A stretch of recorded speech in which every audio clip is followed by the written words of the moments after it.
Il campionato di Serie A è finito da un secolo e i juventini si stanno per fortuna dimenticando della stagione passata, ma tra un tuffo in acqua e un rewatch del mio video Paris Saint-Germain-Inter, eccomi qui dopo 2 secoli per ricordarvi di Kelly e degli altri disastri delle ultime partite della Juve. Eravamo rimasti alla cura Tudor fino alla partita Juve-Lecce e vi avevo lasciati con alcune domande. Riusciranno i nostri eroi a prendersi l'obiettivo minimo e unico rimasto in stagione?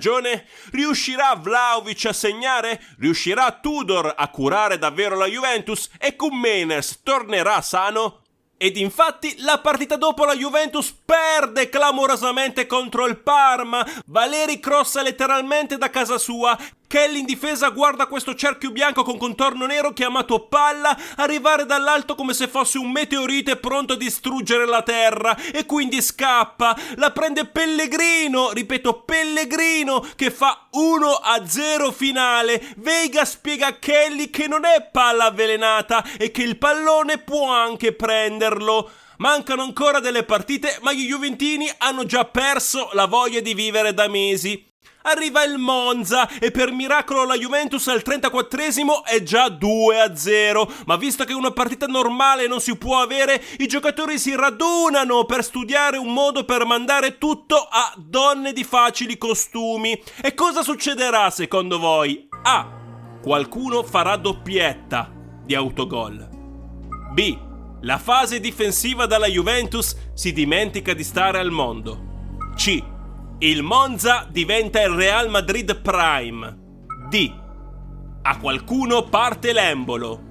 Esatto, nei minuti di recupero del primo tempo a Ildiz parte l'embolo e si fa espellere, quindi la Juventus non solo rischia per tutto il secondo tempo, ma resterà senza Ildiz nelle 2 giornate successive, decisive per la Champions, Bologna e Lazio. Nel primo big match contro il Bologna, la Juventus trova il vantaggio con Thuram. Nessun tifoso esulta perché il vantaggio andrà come sempre in vacca, dopo che sarà successo di tutto. Difatti, prima episodio in aria tra Freuler e McKennie. Per l'arbitro non è rigore perché Freuler allarga la gamba, si mette già in posizione di caduta, aspetta un attimo il contatto che arriva, dopodiché cadono entrambi. Ma per tutti gli altri invece è rigore netto ed esecuzione in pubblica piazza per McKennie. Poi Cambiasso ritorna ad essere un giocatore e segna, ma ovviamente è fuori gioco di naso. Al 54esimo tira sempre Freuler centrale, il baffo Veiga la devia in porta, bene angolata per l'1-1. Come se non bastasse arriva la beffa finale. Al 76esimo McKennie in mezzo per Alberto Costa, con tutta la porta libera può realizzare un gol importante, di quelli che cambiano le sorti di una partita, e proprio per questo A. La manda a Camugnano. B. La stoppa e fa gol con il colpo dello Scorpione. C. Prende palo e la palla gli risbatte in faccia e fa gol. D. Fa gol di Rabona. Esatto, avete indovinato, era E. Va in down e inciampa su se stesso. Arriva un altro big match per la Juventus e un big Mac per McKennie. Lazio-Juventus. Il primo tempo le squadre lo passano a guardare gli altri miei highlights brutti, ma poco prima dell'intervallo c'è una punizione per la Juventus al limite. Parte un'inquadratura dal basso del giocatore in battuta, di quelle che poi finiscono con il primo piano del volto glaciale e concentrato di giocatori come Del Piero, Pirlo o Dybala. E tu, vista l'aura pazzesca emanata, sei gasato a 1000 e sai già che sarà gol. E invece appare il bel baffo di Veiga e sai già in quel momento che la palla finirà dritta sul Monte Rosa. Al 51esimo McKennie la mette in mezzo per Kolo Muani che segna l'1-0 e da qui inizia la solita partita dentro la partita in cui va tutto a quel paese.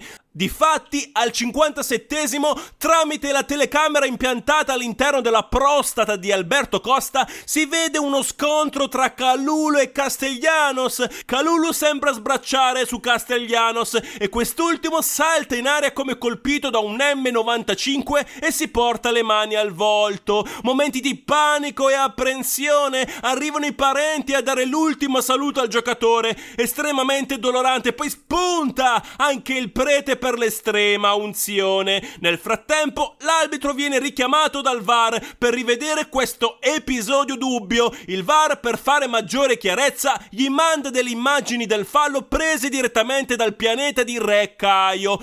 L'arbitro si avvicina leggermente al monitor giusto per capire dove si trovi l'Italia e senza nessun dubbio espelle Kalulu. La violenza mai, Ma non è violenza. Perché qui si passa dal civile al penale in un attimo. Ma non gli ho fatto niente. Guarda!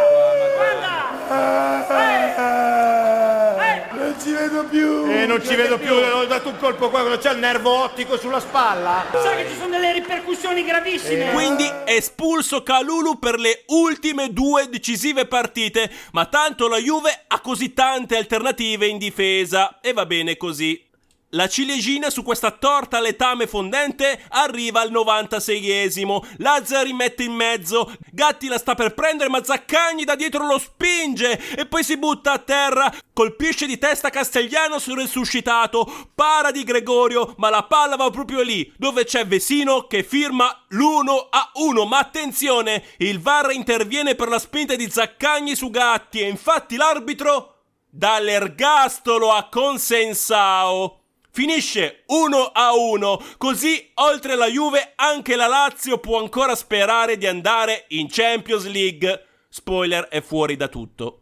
Ma arriva il miracolo della Juve. Prima di tutto, dopo 734 partite, la Juve trova lo sponsor. 1000 anni per cercarlo per avere lo stesso di prima. Poi in gol vanno Nico Gonzalez che segna di nuovo senza spaccarsi un osso, ma soprattutto c'è Vlahovic con gli occhiali che all'87esimo entra nella storia e nella Bibbia per il miracolo del gol segnato. E siamo giunti quindi all'ultima partita, quella in cui tutto sarà deciso e io sono sfinito, voglio scappare soprattutto perché la Juve si presenta con la difesa Savona, Kelly, Costa. Manco iniziata la partita e la Juve subisce il gol dal Venezia, ma tanto il tifoso juventino medio ha già tirato giù tutti i santi del calendario ad ottobre, quindi si trova ormai in uno stato psicofisico simile al brucaliffo di Alice nel Paese delle Meraviglie e quindi non è più capace di provare emozioni. Il Venezia sembra il Barcellona di Suarez, Messi e Neymar.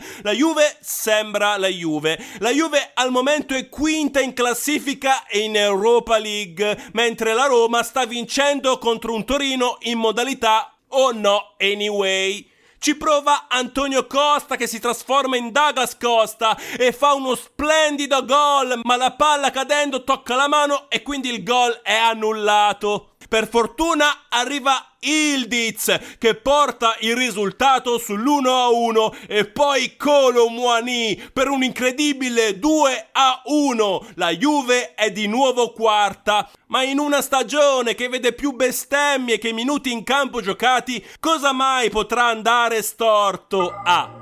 Pareggia il Venezia. B. Pareggia il Venezia. C. Pareggia il Venezia. D. Il Venezia pareggia. Ed infatti la difesa va a farsi un giro in gondola, ma a guidare c'è Kelly e si schiantano di brutto. Arriva quindi il 2-2. In più entra pure Vlahovic che ha dimenticato gli occhiali e sai già come andrà a finire. Infatti ci regala un'altra delle sue perle come il passaggio no look a Casper. Ma attenzione, Consensao evade dal carcere dopo l'ergastolo, entra in aria e frega Niculussi Caviglia che mette la gamba e provoca il calcio di rigore. Alla battuta va Manuel Locatelli. Non voglio guardare. Voglio guardare.